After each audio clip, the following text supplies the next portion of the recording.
মাজার জিয়ারত করা যাবে, কিন্তু মাজারে যে সেজদা দেয়া যাবে?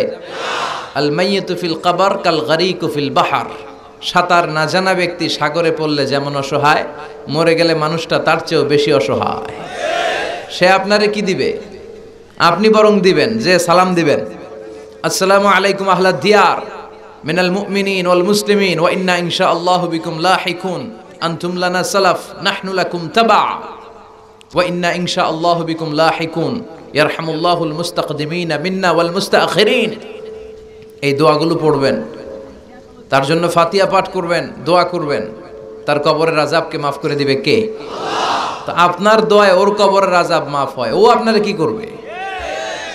এগুলো না বুঝে লোকজন মাজারে যে লাল শালু দেয়, আগরবাতি দেয়, মোমবাতি দেয়, ছাগল দেয়, গরু দেয়, টাকা দেয়, পয়সা দেয়, আছে না নাই? সন্তান হয় না, সন্তানের জন্য যায়। মেয়ে আছে, ছেলে হয় না, এরকম আছে না নাই? মাজারে গেলে সন্তান পাওয়া যায়? মাজারে না গেলে সন্তান পাওয়া যায় না? সন্তান দেয় কে?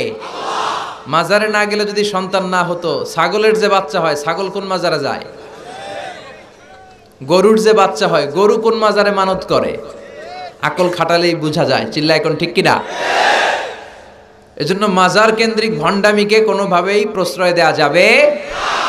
আমরা একজনকে সেজদা করি, চিল্লায় বলেন তো তিনি কে? আল্লাহ। এটার নাম তাওহীদ। এটার নাম কি?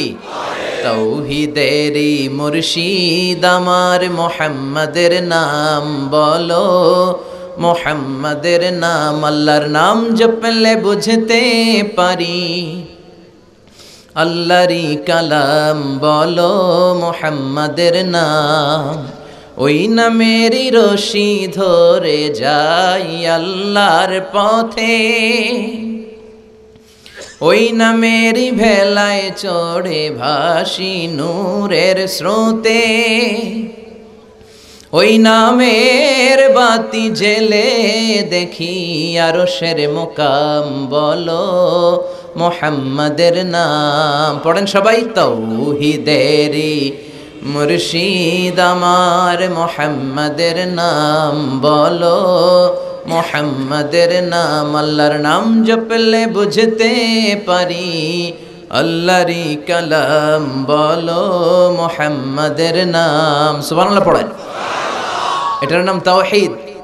এক আল্লাহয় বিশ্বাসী হওয়া, এক আল্লাহর কাছে চাওয়া, বিপদে আপদে সকালে বিকালে সব সময় আমরা একজনের কাছে চাইবো। তিনি কে? আল্লাহ। আপনার যত চাওয়া আছে সব পাওয়াকে যদি তিনি পাওয়াতে রূপান্তরিত করে, আপনার যা লাগবে সবও যদি সবাইকে সব দিয়ে দেয়, তারপরও তার ধনভাণ্ডারের কিছু কমবে? কি বিশাল ধনভাণ্ডারের মালিক, কি ক্ষমতার মালিক, কি মর্যাদার মালিক। এই দামি আল্লাহরে রেখে দিয়ে আমরা মাজারে যেয়ে সেজদা দেই, মাজারে যেয়ে চাই। এজন্য মাজারে চাওয়া যাবে না, চাইতে হবে কার কাছে?